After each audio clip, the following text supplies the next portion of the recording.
Want to make your animal paintings look more lifelike, even with fast-drying acrylics?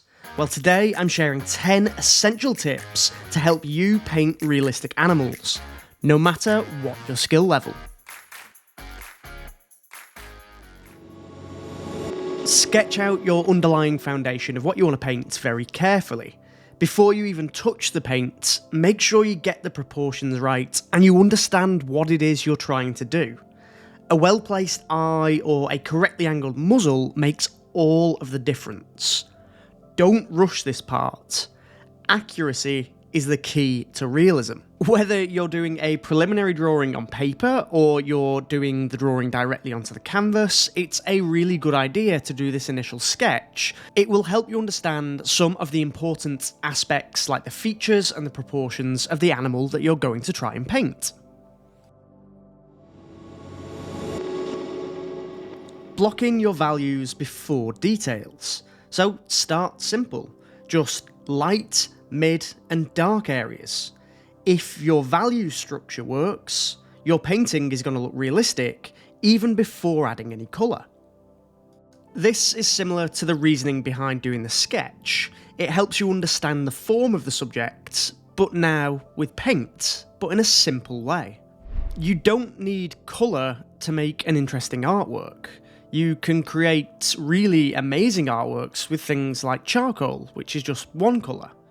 I like to try and think of every individual stage of my painting process as creating an individual artwork.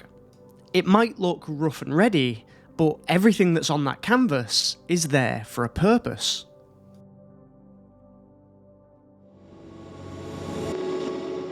Before you start going in, adding all of the details and the colours that you see in your reference, think simpler.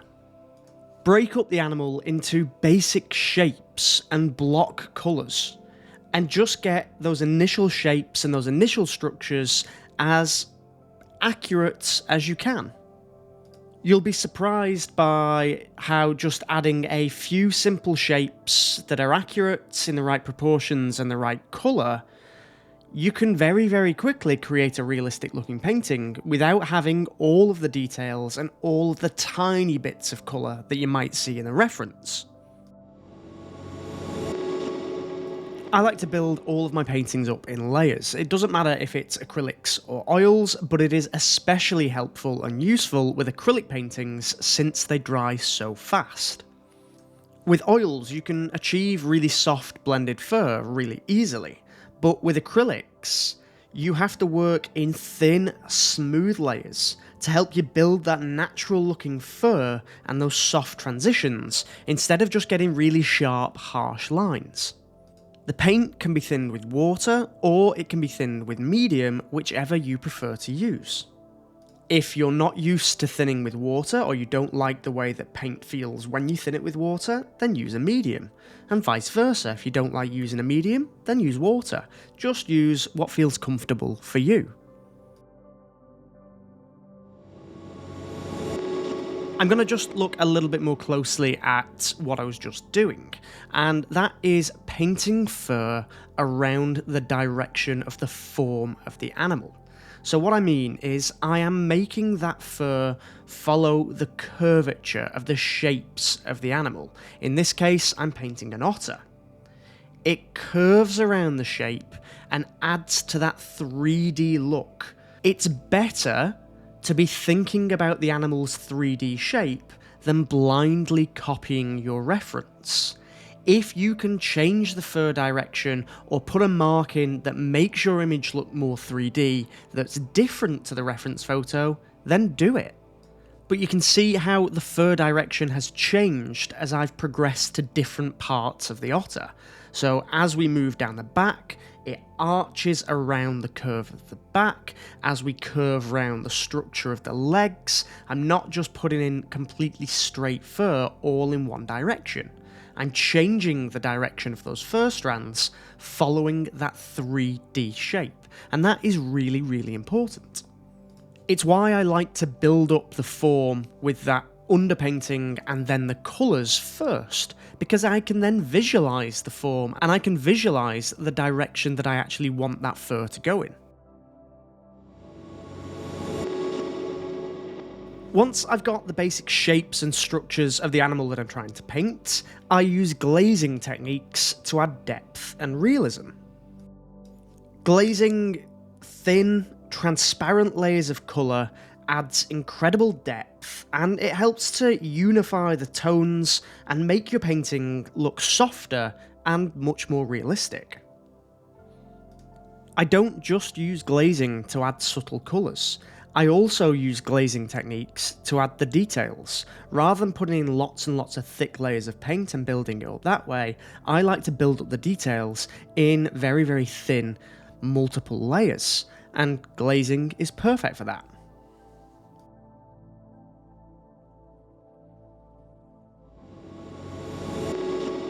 Now, this can be very confusing for a lot of people, and honestly, the trick is, you need to use neutrals and temperature, not just colour.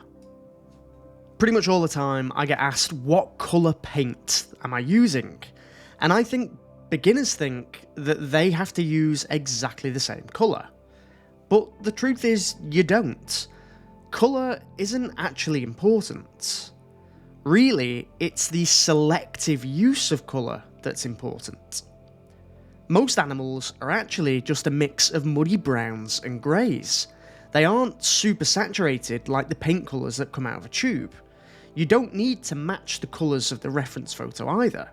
I didn't for this elephant painting. I got my shadows and my highlights in the right place, and I painted around the form.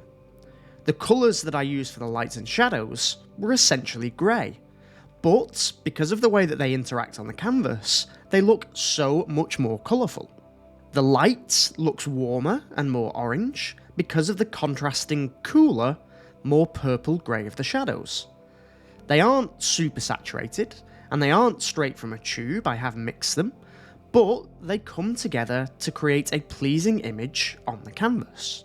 As long as your lights and your shadows are in the right place, then the colours you use don't really matter, so don't be afraid to move away from your reference and have some fun with it.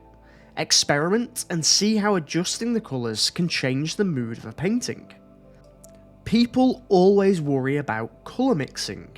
They say they're no good at it, but what they actually mean is they're not good at colour matching.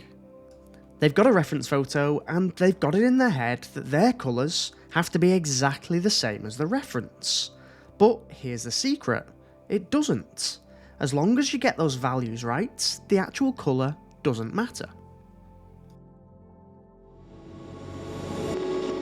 The eyes bring your painting to life, there is no doubt about that, which is why they are always one of the first things that I do in any painting. But here's a few little tips that I do with every single animal painting that helps me add life and depth and emotion to the eyes. This is especially important with acrylics, but I always like to start with a light base. I don't want to start the eyes on a dark base because I want that vibrancy and that boldness of the white of the canvas almost showing through the acrylic paint. If I start on a dark base, I'm going to lose some of that luminosity, and I really want luminous, bright, bold looking eyes. Which is why I actually tend to start painting my eyes differently to the other parts of my painting. I like to work dark to light in the vast majority of my paintings, whereas with the eyes, I do the opposite. I work from my lightest part and then build up the darks on top of it. Just like with every other part of the painting, I get the basic shapes and the basic colours blocked in first, and then start to go in with the more detailed colours and also variations and glazes that really add the depth to the eye. I save the highlight till the very end. This is the thing that I want to pop. And a little trick that I have with the highlight is don't use pure white straight away. I like to add in a couple of little bits of blue and purple to act as the reflections of the sky that this particular animal is under. If they're isn't much sky showing and your animal is in a sort of underground setting or an overgrown rainforest, for example, then some of that reflection might actually be green instead of blue. I like to add this little bit of the reflected environment in that highlight before I go in with the brightest white. It's just a little trick, but I just think it adds a little bit more realism and a little bit more of a story to the painting and a little bit more of a story to the eyes themselves.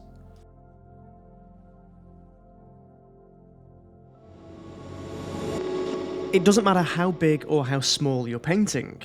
When you've been zoomed in for hours, it's easy to lose perspective. So make sure to step back often. Or if you can't step back, take a photo, zoom, and just see what's working and what's not.